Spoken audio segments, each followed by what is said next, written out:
This program is a presentation of the Center for Sacramento History. My name is April Adachi. I was born in Sacramento, and then I grew up on 4th Street right in J-Town. My father had a dry goods store right on the corner between L and M, right on the corner on 4th Street. The redevelopment, I thought they were going to make the town look beautiful. I said, what happened? In the years following World War II, redevelopment changed the face of cities all across America. Sacramento, California helped pave the way for that change by pioneering a redevelopment blueprint that became a model for the nation. Sacramento also demonstrated the devastation of redevelopment by removing hundreds of businesses and thousands of residents from the face of its own city.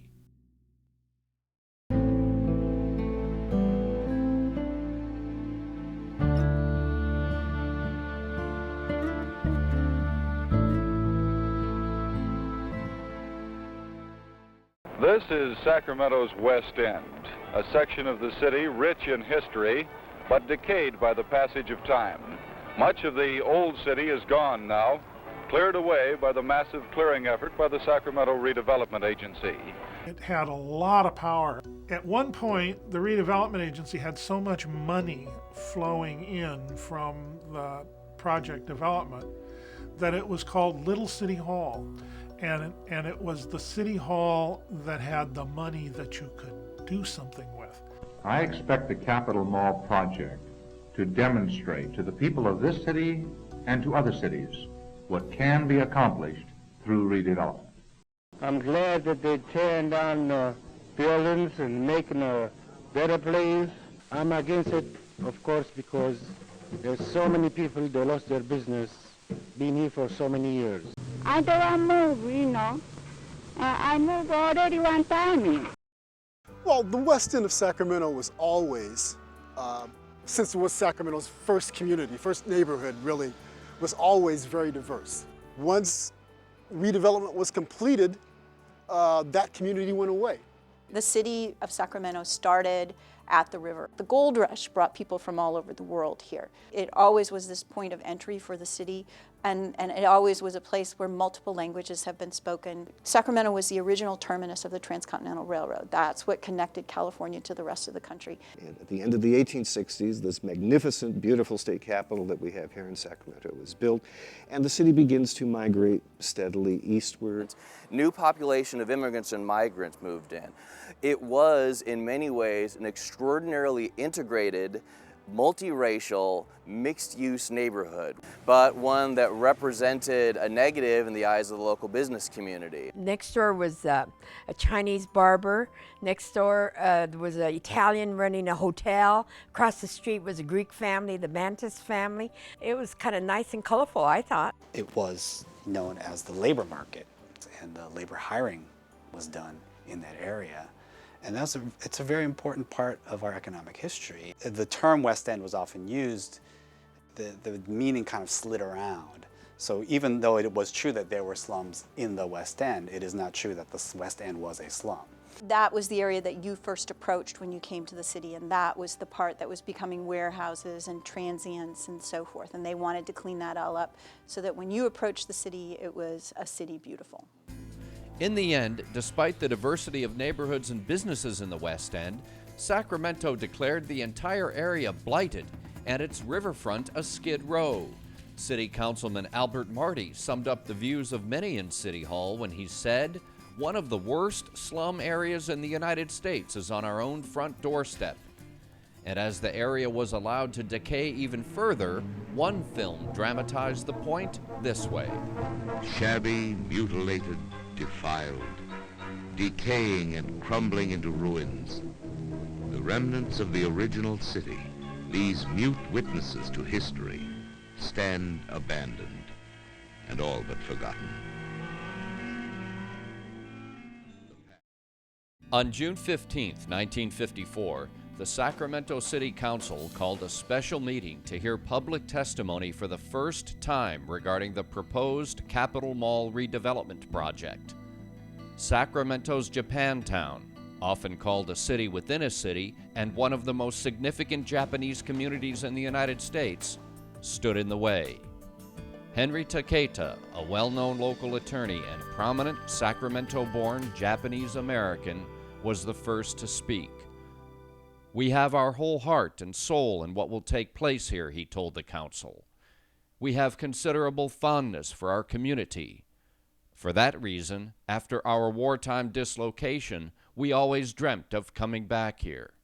And when I say coming back here, I mean to Sacramento."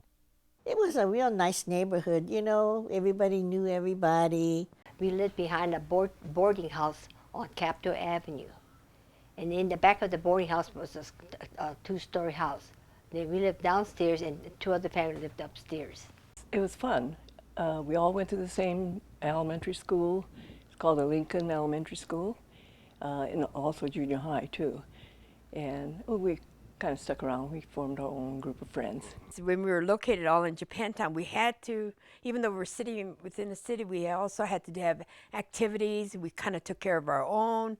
We developed programs for our kids. Then there was pool halls, and then there was restaurants. So, you know, J-Town was still booming, you know, pretty good. It's not like the slum district of a lot of cities, not at all. I mean, it was very clean, and the property owners always kept their place neat. Oh yeah, there's no such thing as blight. In the 1954 elections, a bond measure asking the public to pay for the Capitol Mall project failed. Japantown was saved. So the agency decided to work around the voters and use a new financing model that would transform urban renewal all across America. The Sacramento model was the first use of what's now called tax increment financing. The financing of the Capitol Mall project, this agency itself pays for by issuing its own bond issue. And this bond issue is secured only by the increase in tax revenue that will flow from this project area when the new buildings are in place. It became a model that other redevelopment zones throughout the country used as a model. That's the Sacramento model, is the financing method. Ladies and gentlemen, this is a historic day. Not only as your governor, but as your neighbor. Of many years' residence here in Sacramento, I am very proud of this city. Planned redevelopment will ensure that here, where much of California was born, will continue the dynamic, the vital force of the 20th century. So what you see on that day is civic pride over the idea of tearing down the old city. Sacramento has recently passed the threshold of a magnificent promise for the future. This city will continue to teem with activity to attract new people, new industry, new culture, new business. That between 1957 and 1961, there were close to 2,000 people relocated out of the West End. Well, I was mad because I thought, not again. I said, we got a double dipper, you know. I said, here they chased us out, you know, to go to camp, and then we came back, and all the businesses are doing okay now. Particularly Japanese American owners said, we just were kicked out of Japantown because of World War II, and we came back, spent the last 5 years rebuilding Japantown, and now you're going to kick us out again. So some of them, you know, directly said this is like a second relocation. To lose it and then come back and start all over and then to lose it again, that has to be tough. And I think after the redevelopment, a lot of the stores owners didn't have a store anymore. Sacramento was a very thorough example of the destruction of a Japantown, probably the most thorough on the West Coast. And considering the fact that Sacramento had, in the 1920s, by population percentage, been the most Japanese city of any American city, that's a really significant change. For many of the displaced residents in Japantown, redevelopment meant a move to the South Side Park area of Sacramento. But for some, that move would lead to yet a third relocation. Yeah, my father had a fish market business on 3rd between K and L. Then he built another building, a fish market, on 10th and X until the freeway construction came in, and he made a move again. We're looking now at the area between W and X streets. Interstate highways, of course, were another method used to move people permanently out of downtown in areas that hadn't yet otherwise received the scalpel of redevelopment. In addition to the Japanese community, other minority groups in the West End were moved out as well. But because of redlining and restrictive covenants that existed in Sacramento's newer neighborhoods, their housing options were limited. Nathaniel Colley, Sacramento's pioneering civil rights attorney, represented many West End residents during redevelopment. There are certain human values at stake here that we are not paying enough attention to. Usually, minority group people are the ones who inhabit the areas first cleared by urban redevelopment. But it seems to me almost immoral for a government to go in and tell a slum dweller, we're going to clear you out, and then have him go out and face a closed housing market. When people were being replaced in the around second, third, in the West End, I was on across the street from our Crocker's Art Gallery. When they started designating where people were going to go in order to have them get out of the way, they designated blacks to Oak Park. This was part of what I call the beginning of the destruction of Oak Park. And what happened is because redlining, again, in the 1950s still took place, those areas became the next areas declared blighted. And before you know it, all of these exodus neighborhoods became the new redevelopment zones.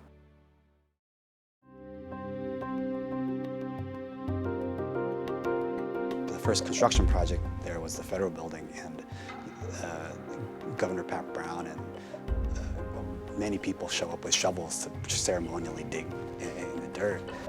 We are currently in the process of converting a slum and blighted area into a valuable new integral part of our downtown. In the background, you can see construction underway on this $6.5 million office building. The Federal Building marked the first urban renewal construction project in the western U.S., and it immediately demonstrated the upside of the Sacramento model, generating 70% of the tax revenue formerly collected by the entire 15 blocks of the Capitol Mall area. What was lost, on the other hand, was what made the West End such an interesting place for so many people. Yeah, where you see the John Moss building, the Federal Building here, 600 Capitol Mall, was the actual location of the Momo Club. In many cases, well-known people like Billie Holiday and others would come here and perform in their after-hours settings. The building that is now the Cassidy Turley Building sits on the original location of the Zanzibar Club, which was a nightclub cafe founded roughly around 1942 by Louise and Isaac Anderson, an African-American couple, who were able to secure a liquor license that was basically vacated by a Japanese-American citizen who was interned during World War II. Musicians who came in from acts that were performing at the Memorial Auditorium, such as Count Basie, Duke Ellington, and those people, they would come to the Zanzibar late at night and do after-hours gigs as well. So clubs like the Momo and the Zanzibar and that allowed for mixed clientele created the basis for people to come together. That's jazz's unique power, is decades before the civil rights movement, it's encouraging this cross-cultural connection that translates into subsequent generations of music, and they become American ideas with cross-racial, cross-cultural appeal. And Sacramento was a fantastic example of how that process happened. It's just that the evidence has been mostly wiped clean by redevelopment. The redevelopment of Capitol Avenue into Capitol Mall was hailed as a model for the nation by California Governor Pat Brown, and with the completion of the adjoining Capitol Towers apartment complex, Sacramento was declared the winner in a competition to determine the best urban renewal project in the United States. On behalf of the City of Sacramento, I wish to say that we are very proud and very gratified at the selection of Sacramento to receive this award this year. It exemplifies the vast improvements which have been made in our community. With a new gateway into the city of Sacramento now complete, an even newer gateway would soon be in the works, one that would change everything. Looking east toward Sacramento's old historic West End. This is probably the most controversial area in the whole freeway problem because of the historical buildings involved. Well, I-5 is one of those greatest controversies. I like to say it's probably the biggest controversy to hit the city in the last half of the 20th century. The debate surrounding the placement of the new interstate highway through Sacramento became the ultimate battle of preservation versus progress. We do not believe that the historical values which are inherent in the west end of the city of Sacramento have been adequately evaluated. I think it's a bad idea because Sacramento only has a few historic places. I think we should preserve them. You had the awakening of this sleeping giant, I call it, of historic preservation. Wait a minute.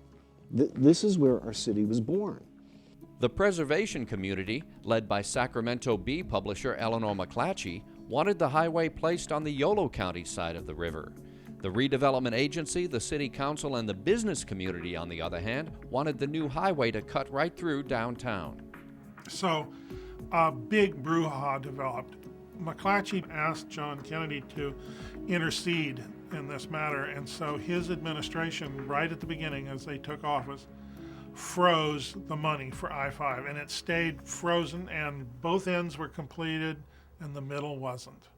On June 28, 1961, the Sacramento Redevelopment Agency received word that the White House ordered the U.S. Bureau of Public Roads to withhold all federal money earmarked for the design and planning of Interstate 5 through downtown Sacramento, while the Department of the Interior conducted a study of the historic buildings in the area.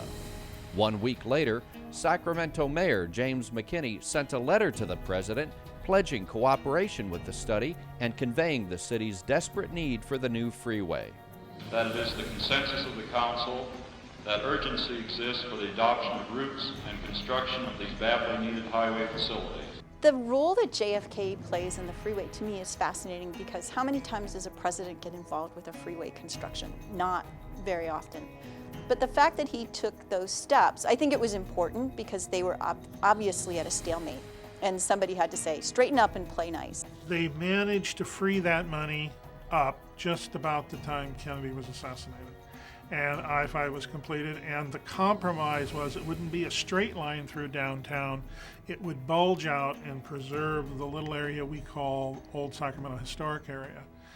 The only thing I can say is I hope they start the construction and get things underway and stop all this bickering. The I-5 compromise also satisfied the demands of one of America's most iconic retailers. Macy's wanted to have freeway access and wouldn't build in the redevelopment area unless there was close nearby freeway access. So it was extremely important to locals to have that retail business here, to have a store that size that really marked us as a significant city.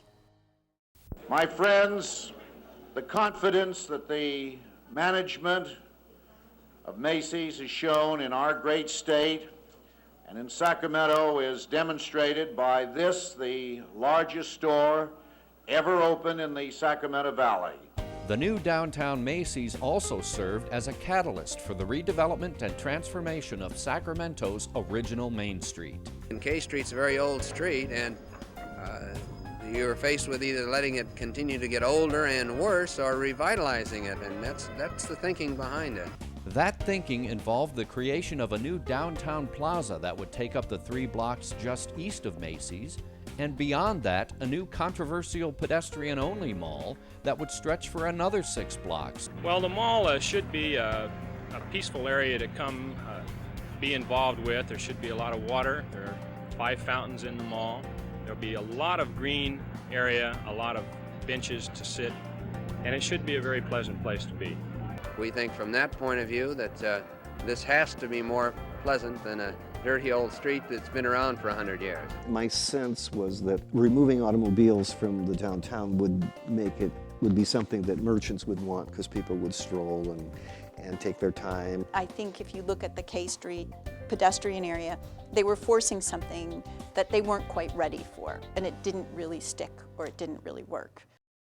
By the mid-1960s, as the area below the K Street Mall and the downtown plaza was being cleared to make way for I-5 and Old Sacramento, redevelopment finally addressed its Skid Row dilemma. Sacramento's West End area, it's in the lower part of Sacramento, 1st, 2nd, 3rd Streets, J and K, and probably the most famous landmark in the West End is the Capital City Rescue Mission. Today we're going to talk about what's going to happen down here in the West End after the mission closes. Hal, what do you think will happen, especially to the men themselves? There's an absolute pressure going to be put on to run these men out of this West End Skid Row. Now you watch. The powers that be are going to put the pressure on to run the bums, as they call them, out of the West End, which is rightfully their home, which has not been, there's been no means provided for them, and so they're being forced right over town. And believe it or not, there's a brand new Skid Row being formed here in this city. I know places right here on the street which are tearing down. And right today, when they tear them down, where will the bum go? The way redevelopment handled in the early days a lot of these transient populations that were living some of these depressed areas is they give them a bus ticket to Stockton. They just move them out. If you compare that to the Gold Rush, it's very similar. In Gold Rush, California, it was mainly transient men that were living there. And so you have this odd parallel of very similar things, but you have a society that's now saying, I don't like that, that's not acceptable. We're not the Wild West anymore. We have to represent something better than that. There are 89 parcels in the Old Sacramento development. The Sacramento Redevelopment Agency has already named developers of or received proposals on 81 of them. Old Sacramento, as we call it today, was established as a National Historic Landmark before the Federal Preservation Act went into effect. That's an amazing fact, and so they brought in my predecessor, Jim Henley, and said, okay, we need some historical review. Old Sacramento as an idea is part of the I-5 mitigation. The thought was they could get the federal government to pay for a study to conceive it. Old Sacramento is one of the first historic urban renewal projects in the United States. And there was no model for this. And the means was established by using what's called tax increment money that would be available through the redevelopment agency. It took a long time to get the first building up.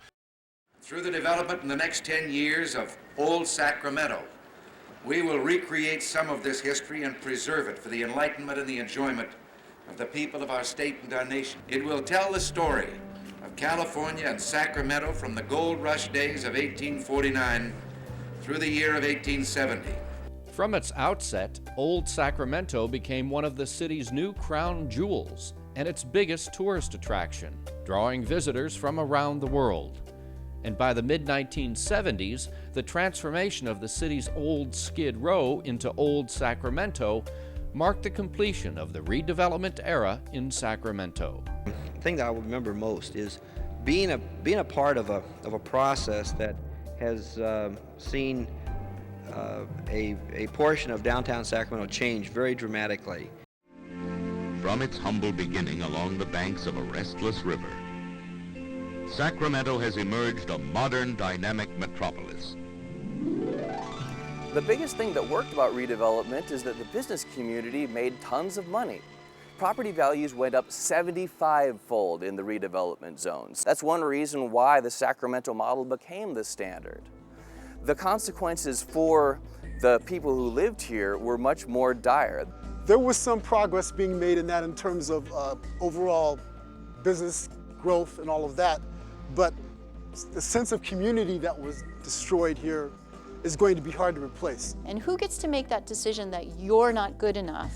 I don't want you to be at the gateway to our city. So when you make decisions about redevelopment and so forth, that every time you make those decisions, something else gets displaced. I thought they would really improve the whole environment. Sacramento Union was where we lived, and then I keep walking around and say, well, where's the redevelopment? You know, I said, why did they have to take all our land for? I said, even if J-Town was there, it still would have looked nice. That's what I thought. Before redevelopment in 1950, 4,467 people lived in the U.S. Census tract that included almost all of Japantown and Capitol Mall. After redevelopment in 1970, that number dropped to 377, a population loss of 92%. In the 15 square block area of the Capitol Mall redevelopment zone, 350 businesses were displaced. It's really important today to think about this because now we have this very different notion. The trend now is to mix the old with the new and to have mixed use and not single use zoning. What a city tries to do, what Sacramento values now in terms of all kinds of various people living near each other, getting along with each other, respecting each other. There was something there that got lost when those bulldozers and wrecking balls came through. In order for Sacramento to maintain its edge, it will have to have a vibrant core that is diverse economically, that is diverse in terms of the amount of affordable and mixed-use housing that's available. And hopefully with that comes back the vibrancy of the communities that we once had.